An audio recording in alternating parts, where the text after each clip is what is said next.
Hello and assalamu alaikum everybody. I hope you guys are doing great. My name is Nadia and today I just wanted to share a few things, a few findings.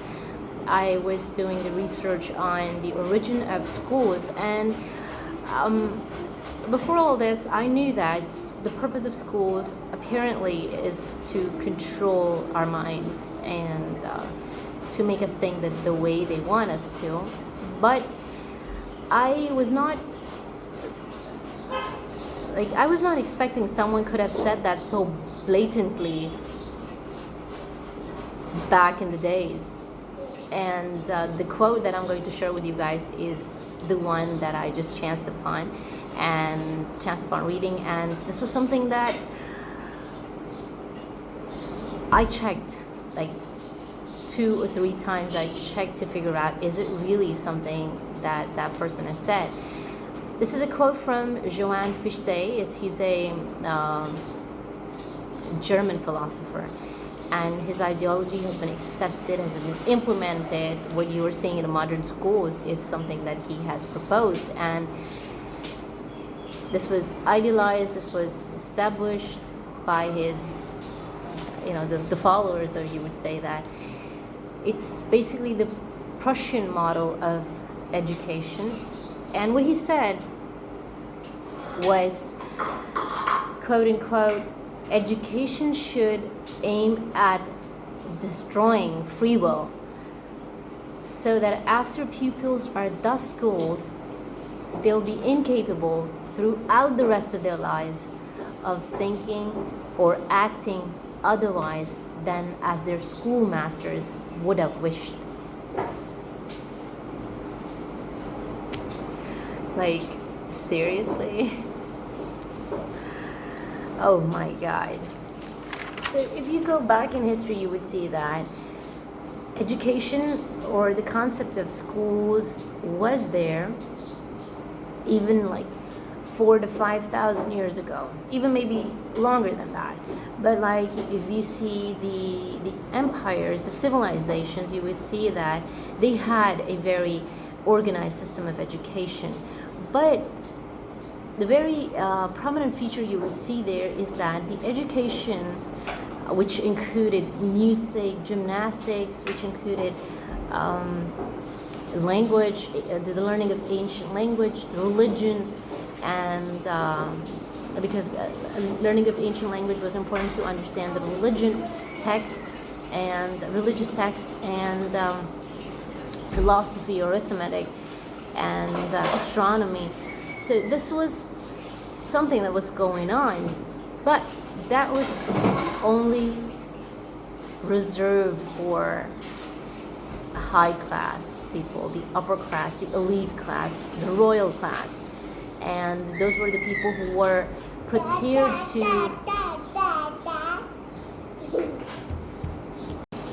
So yeah. Hi, Tindy. Hi, Tindy. Hi, Tindy.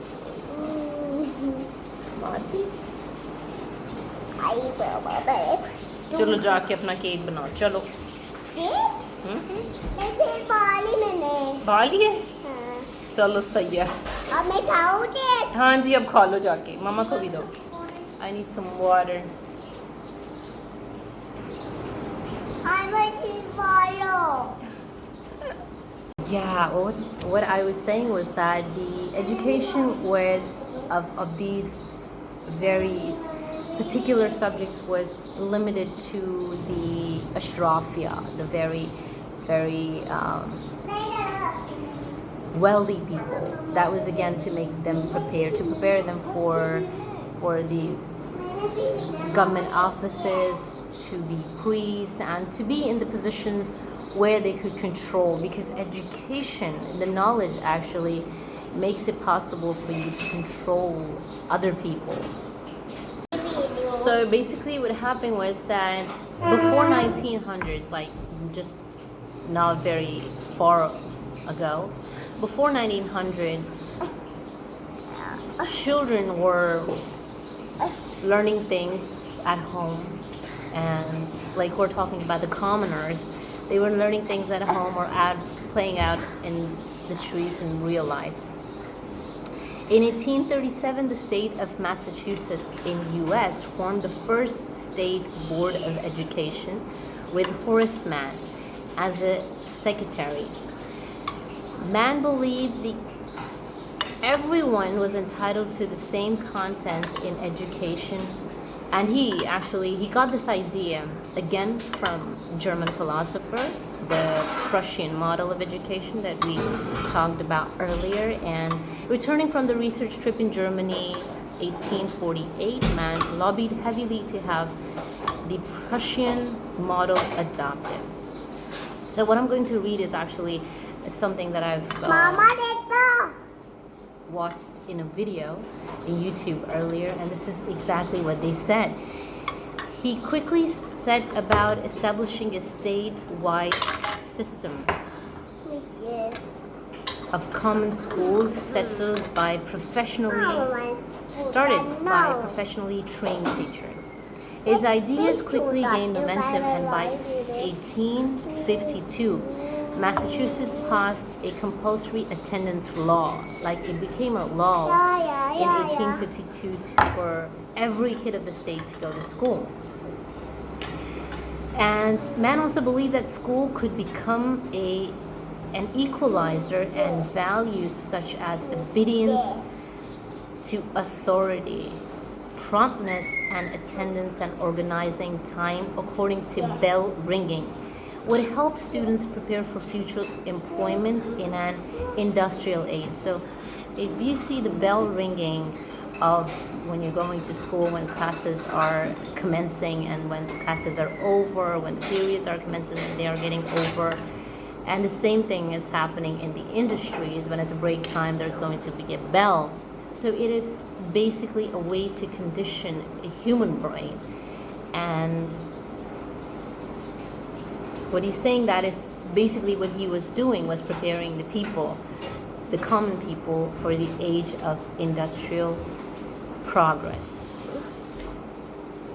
Because I told you, no one would willingly, with the mind, with their common sense and everything, they would never do that boring and that same kind of work over and over again and do it for the rest of their lives, unless and until they've been trained to do that from a very early age.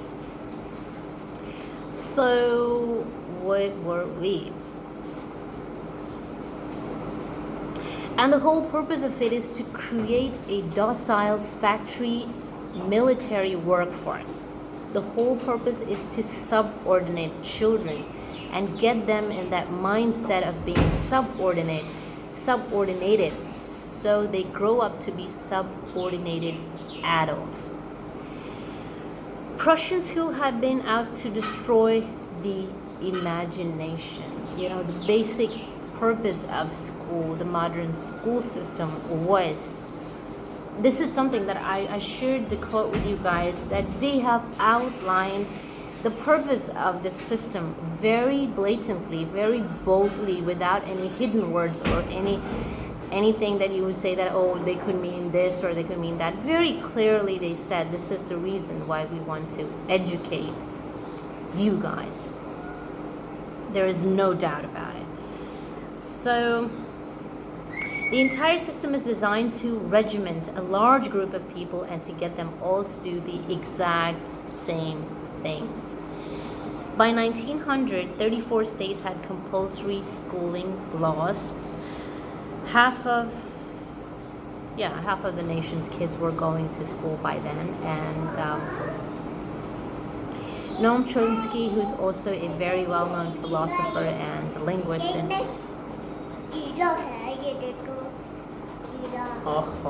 गीला कर दिया माधु, चलो पहन लो, ये पहन उतार दूं, अच्छा, just give me 1 second. Noam Chomsky himself has said that education is a system of indoctrination of young.